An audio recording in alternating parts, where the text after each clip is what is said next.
porque, ademais, a importancia da obra tamén fai que pode ter varias presentacións, quero dicir que non sei, os libros tampouco se presentan unha vez única, non?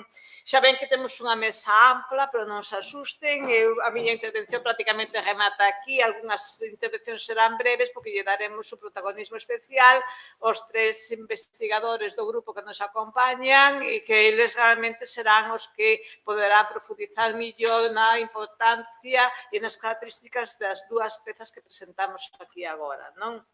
Se ven que chegaron, todos terán a súa táboa periódica como fase previa á difusión máis ou menos masiva, non?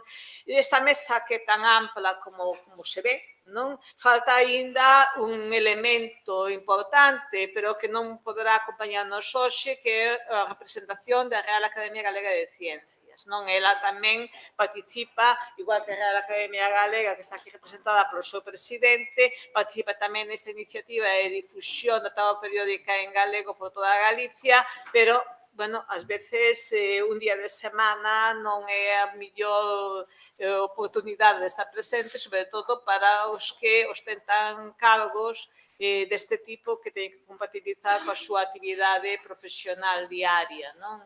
Por tanto, eu cando falei tanto co actual presidente como cos membros da executiva, unha delas membro do Consello da Cultura Galega do seu plenario, eles manifestaron a súa satisfacción, o seu interese e a súa vontade de estar hoxe aquí, pero foi imposible. Por tanto, envían un saúdo a todos. De acordo. Entón, falará Víctor Fernández Freixanes, falará Valentín García, ou queres falar ti primeiro, porque el ten que marchar bastante rápido, casi entón invertimos a orde, fala Valentín, fala Víctor Freixanes pola Real Academia Galega e logo, xa digo, damos a palabra aos verdadeiros protagonistas deste acto, xunto coa táboa, claro. Pois moitas grazas, presidenta, presidentes da Real Academia Galega e aos protagonistas da táboa, a Artur Maneiro, a Ana Gobendoia e a Manolo Bermejo, que vos queremos agradecer o traballo feito, esta primeira impresión que levamos hoxe cando abrimos estas xornadas, cando oímos falar a Manolo, cando oímos falar a Elena, da paixón pola ciencia, pola paixón por poñer ao noso alcance a ciencia en galego. En definitiva, ten que ser unha historia de agradecementos e dun fito que é un xesto moi importante, que é colocar este documento, como dixen antes, que tanta trascendencia ten na historia da humanidade como a táboa periódica en galego. Sabemos que é un pequeno paso que di moito máis do que poida significar un simple cartón na nosa man hoxe pola mañá, para que circule polos centros educativos, polas academias de ciencia, por todos aqueles lugares, en definitiva, onde se traballe cos símbolos da táboa periódica e cos elementos da táboa periódica. Moitas grazas polo traballo feito.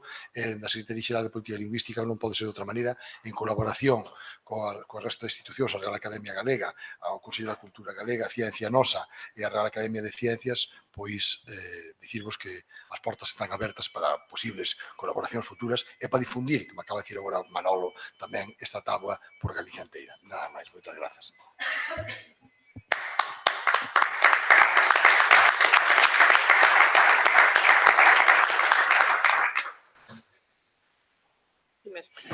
Ben, bons días.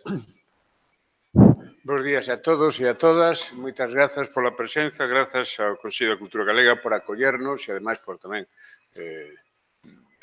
lanzar esta iniciativa da táboa periódica dos elementos en galego, que foi unha idea que foi xurdindo entre as institucións e moi fundamentalmente da man de Manolo, de Marcelino e de Ana, que están representados na mesa e que eles son os protagonistas, como moi ben decía a nosa presidencia do Consello da Cultura Galega. Eu con esta táboa na man teño unha sensación así como a Madalena de Proust.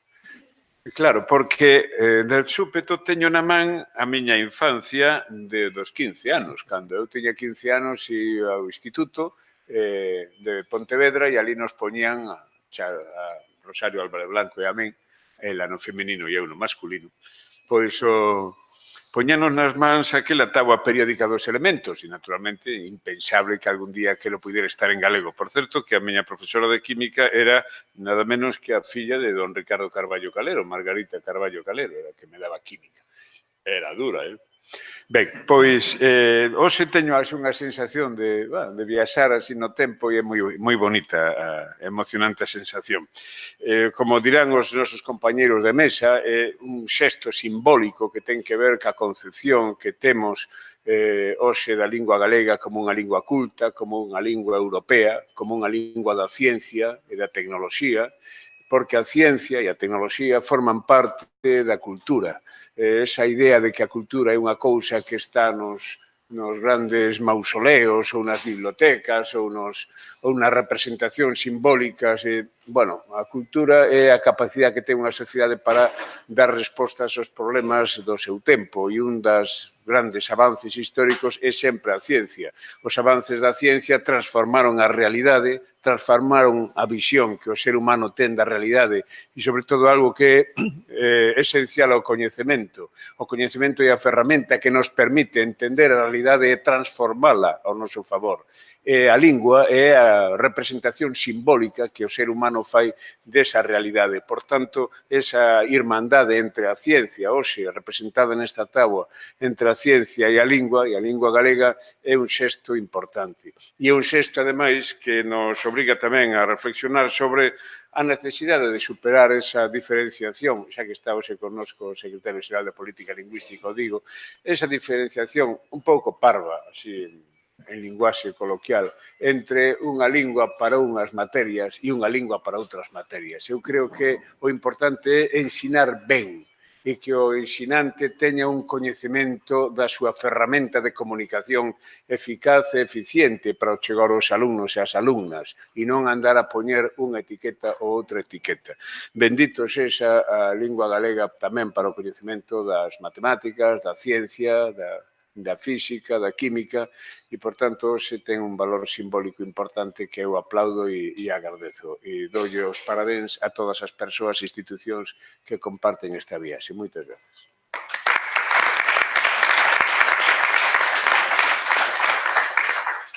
Pois, din que fales ti.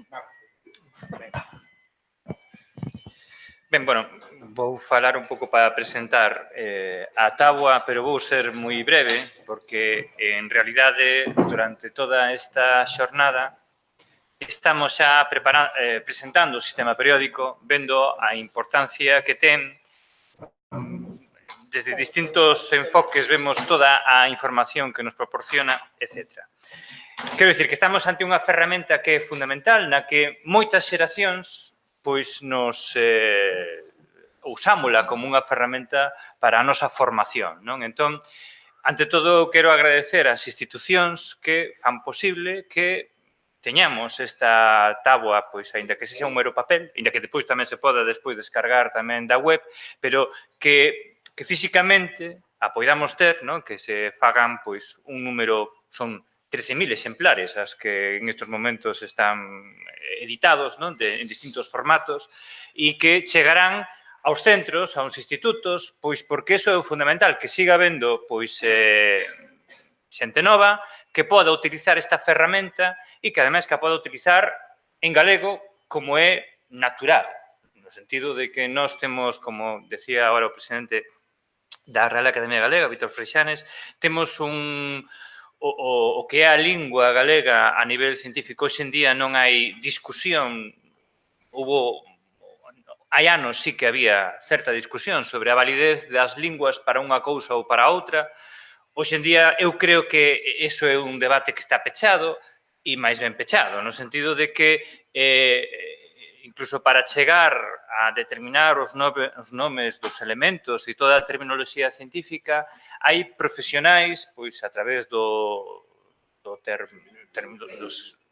seminarios do Termigal, que, ademais, traballan en colaboración con científicos e temos, por exemplo, no que é no caso dos elementos químicos, pois os nomes están se fixan en base a uns criterios que bueno, pois desde o meu punto de vista son moi coherentes. Por exemplo, nós temos un criterio que é o semellante a casi todas as linguas latinas, que é, por exemplo, pois manter o nome propio da persoa, por exemplo, pois ou do lugar, non? Curiosamente, o español, o castelán, é o que se aparta moitas veces dese criterio, pero realmente, se vamos a ver o nome dos elementos, pois en portugués, en francés, en italiano, en galego, teñen moitas máis semellanzas. Curiosamente, o español é o que está un poquinho máis ao marxe, pero quero dicir que son nomes totalmente validados e recoñecidos pola comunidade científica, non? Entón, que esos nomes, pois agora, pois a xente pois máis nova os poda tamén coñecer e utilizar, sobre todo os elementos quizáis un poquinho máis recentes, que son pois elementos sintéticos, falaremos despois algo sobre eles, pero son menos coñecidos, pois que esos nomes se vayan facendo comuns dentro do que é o ensino obrigatorio, pois a min pareceme que é moi importante, e iso é algo que temos que agradecer, pois o apoio económico das distintas academias e, bueno, do Consello da Cultura Galega e da Xunta de Galicia, pois para imprimir esta táboa. A táboa, xa digo, despois a poder descargar, eu non vou falar máis sobre ela, pois porque non realmente é para despois que a podades utilizar. Son 3 formatos nos que se imprimiu, un formato A5, non? Máis pequeno, máis manexable. Este formato A5, pois temos, bueno, a parte dianteira, que tamén a estades vendo na pantalla. Na parte traseira temos unha táboa con propiedades dos elementos, non? Pois desde o punto de fusión, punto de ebulición, densidade, bueno, temos a electronegatividade na escala de Pauling, unha serie de datos para aproveitar a parte de atrás desta táboa periódica, como é bastante habitual en estas táboas deste tamaño. Temos outro tamaño que é A4, que é moi similar ao A5. No da A5 retiramos algunha información que polo tamaño de letra, polo tipo de letra, non iba a ser posible velo. Entón, pois, na de A5 hai algunha información menos que na da A4. E depois temos o tamaño póster de 1 metro por 70 centímetros, que sería pois para colocar en aulas, laboratorios, etc. Entón, bueno, pois son os 3 tipos de formatos que, bueno, pois a partir de agora intentaremos que se difundan e que estén presentes pois en todos os centros de Galicia. E nada máis, moitas grazas.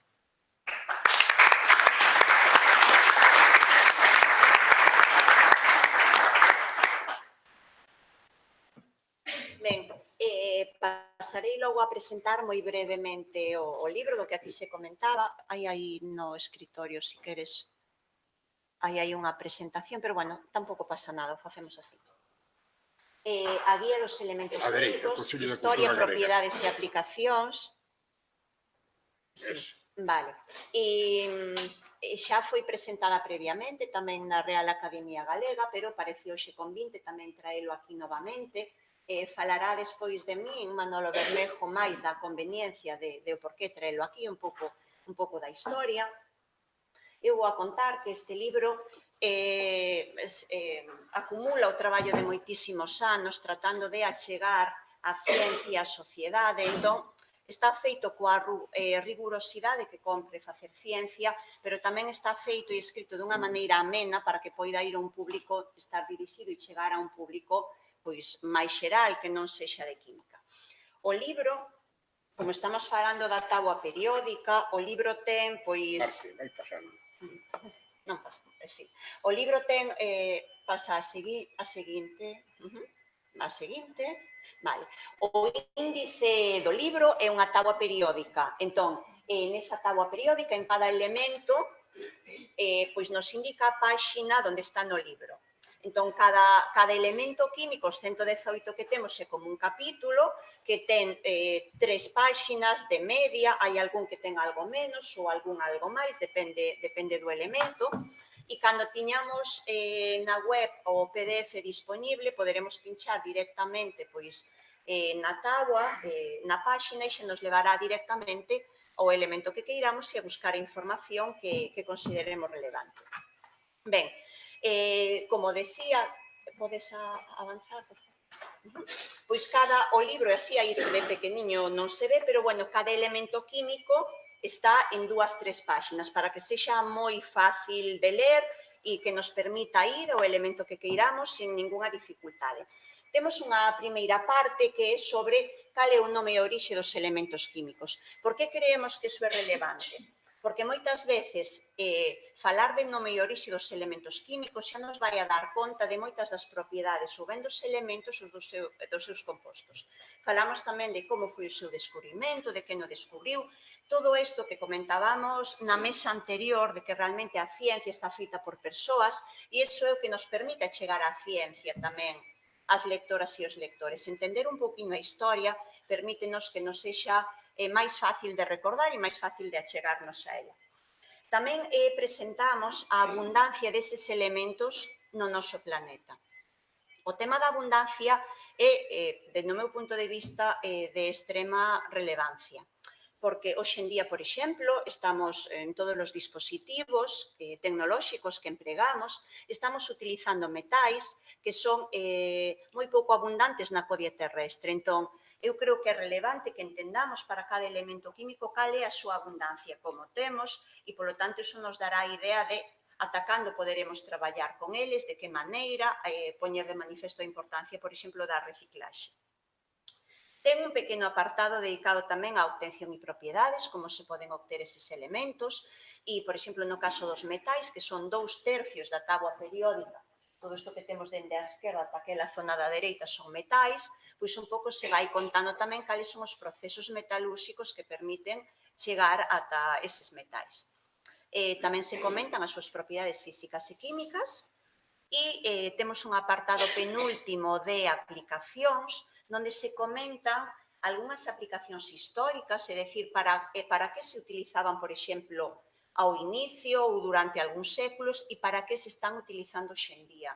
Nos novos materiais tecnolóxicos. Existen moitos metais que se utilizan en aliaxes que se está investigando moitísimo nese campo, en preparar novos materiais con diferentes propiedades, no que denominamos nanomateriais, eses materiais con tamaño nanométrico, e entón se pon de manifesto cales son as aplicacións históricas e tamén as novas aplicacións.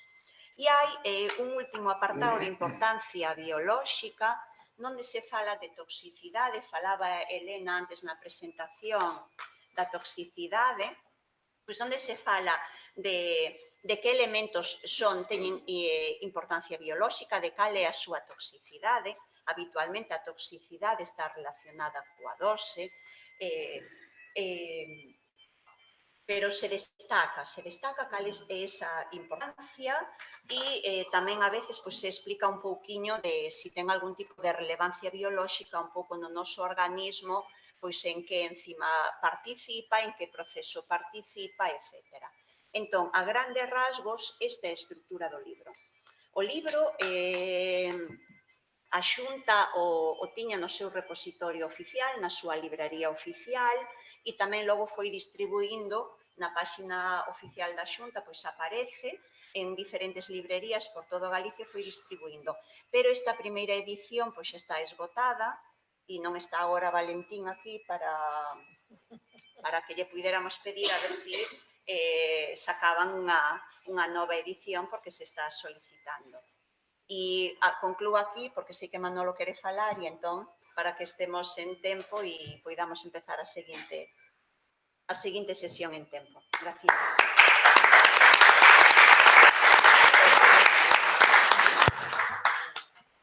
Bueno, eu intentaré ser breve, aínda que a miña incontinencia non o permita, pero bueno, intentaré estar no tempo. Este libro para nós é como o noso fillo. Xurdiu como a necesidade de escribir aquilo que creíamos que era imprescindible que a sociedade tuera nas súas mans para que, sendo coñecedores ou non da química, se puideran ilusionar coa química. A química é para nós, os científicos, a ciencia de porqué e de para qué. Xa nos coitaches decir máis veces ao longo desta mañá. O porqué nos leva ao coñecemento, o porqué nos permite plantexarnos as preguntas que fan medrar a ciencia e que nos permite aos científicos chegar a saber. Víchedes como nos preguntamos a orixen dos elementos químicos. Despois, igual, teño a oportunidade de contarvos máis sobre ele. Pero cando diseñamos o libro, e é un libro, como decía Ana, que tuvo moitos anos de xestación, porque nunca veíamos que nos convencera finalmente, como pasa cas obras que son grandes, que nunca llevé a posibilidade de rematalo, pero os estamos pensando en que tiñamos que dar respostas a eses porqués e a eses paraqués. Por que os elementos que están na dereita do sistema periódico teñen tendencia a ganar electróns e se presentan na naturaleza como aluros? Por que os elementos que chamamos metálicos, algúns deles apareceron na historia da humanidade como menas metálicas, como metales nativos? O ouro, a plata, o platino, o cobre. Por que os metales funden a temperaturas relativamente altas, a maior parte deles, e, sin embargo, algúns funden a temperatura ambiente? Por que o mercurio está líquido? Por que o galio a temperatura de 27 grados tamén está líquido? Por que os elementos metálicos son tan reactivos que dan lugar á formación de sales con unha enorme facilidade? Por qué? Eso creíamos que tiña que aparecer no libro. E no libro creemos que, desde a nosa óptica, queda ben reflectido. O porqué do nome, o porqué da súa presencia na naturaleza, por que uns metales son escasos e outros non, por que o litio, que é un elemento esencial, que agora todo o mundo está utilizando nas baterías dos nosos móviles, está esgotado prácticamente. E non o deberíamos utilizar para as baterías, porque o litio é un elemento esencial, porque o litio é antidepresivo, e as nosas augas colocan, as augas de Berín colocan porque teñen litio no seu interior. Ben o saben os nenos. Pois estas augas que teñen o litio, por que son elas as depositarias do litio? Por que non aparecen grandes menas de litio na naturaleza? Por que só aparece espodumeno? Que dificultade vamos a ter no futuro se non temos litio? E temos que resolver problemas da saúde. Necesitamos litio. Logo non se pode utilizar malamente na preparación de baterías. Haberá que reciclalas. Volvemos á economía cíclica. Eses porqués están reflectidos no interior do libro. Que é o coltán? Falando dos móviles. Por que o coltán provoca guerras? Pois desas cousas falamos no libro para facelo atractivo, para que todo mundo poda interesarse no tema do que é a química. Porque estamos interesados en decirlle á sociedade que a química é unha das ciencias esenciales para a nosa sociedade, porque estamos interesados en decirlle que a química é a ciencia do para qué. Constantemente, na aula, nos preguntamos os profesores e lles enseñamos aos nenos a pensar no para qué. Para que sirve o potasio? Para que sirve o bromo? Por que utilizamos a auga de bromo como antiséptico? Para que sirve o ferro? Por que o wolframio é tan importante nas aliaxes con ferro? Por que durante a guerra Galicia foi esencial na guerra mundial? Porque eran suministradores de wolfram. As menas de Fontao aí en Silleda, de Monteneme en Carballo, de San Fins en Lousame, de Casallo en Valdeorras. Para que sirve ese metal estratégico que chamamos wolframio? Pois para acorazar. Xenera, dá lugar á formación, á aparición dunhas aliaxes que son tremendamente importantes. Eses paraqués van reflectidos constantemente no libro. Vamos facendo esas chamadas. E facemos chamadas desde o país, claro. Ao falar de wolfram non podemos deixar de falar de Galicia, dado que, pois como decía un amigo meu, un gran metalúrgico xa morto, Carlos Baltar, cando Deus creou o mundo, descansou a man sobre Galicia. E descansou cunha man xerando as rías. E no outro lado tiña un saqueto onde lle quedaban as faragullas que non repartira polo mundo. Todos os metales os colocara en países importantes. e dixe, con estas faragullas que fago, bueno, pois deitareinas aquí neste país tan sencillo. E ali botou as poucas faragullas que quedaban. Temos casi todos os metales no seu país, pero en cantidades tan pequenas que, salvo ferro, as ferreirías do noso país, bueno, pues de eso falamos tamén no libro. Queremos levarlle asento o convencimiento de que Galicia, o noso país, non está exenta do mundo, está no mundo. Non é que formemos parte do mundo, integramos ese mundo. E queremos dicilo a través do libro. Por eso veredes montóns de fotos no libro onde vai salindo o noso país. Cando falamos do ouro salen as médulas. Como non vamos a contar que os romanos estuveron aquí en Lugo, montaron el fornex do seu ouro que collían nas médulas? De iso tiñamos que falar no libro. E para qué? E para qué? E para qué? Para que o ferro se utiliza no organismo? Por que se producen as anemias? Por que hai anemias perniciosas? Como o papel... Como é o papel do ferro na formación da hemoglobina? Que é a hemoglobina? Todo eso intentamos plasmarlo no libro porque creemos que é esencial que a xente, incluso aqueles que non saben química, lean. Poden perderse en algunha ocasión, pero que non teñan medo, que continúen leendo, porque se van a enterar de moitas cousas que son importantes. Para nós foi unha enorme ledicia que Manolo González, o editor do libro, nos dixera outro día que xa non hai máis, que non hai máis. A nosos autores nos deron 2 libros por autor. Bueno, pois o libro desapareceu. A xente enterouse de que andaba por aí e desapareceu. Esperamos que se poda facer ou que fagan unha nova edición para que poda estar en máis casas, para que poda estar en máis estudios de estudiantes. E a todos vos, gracias, porque sei que moito xa leichedes os libros e vos gustou. Gracias por estar aquí, gracias por ler o noso libro.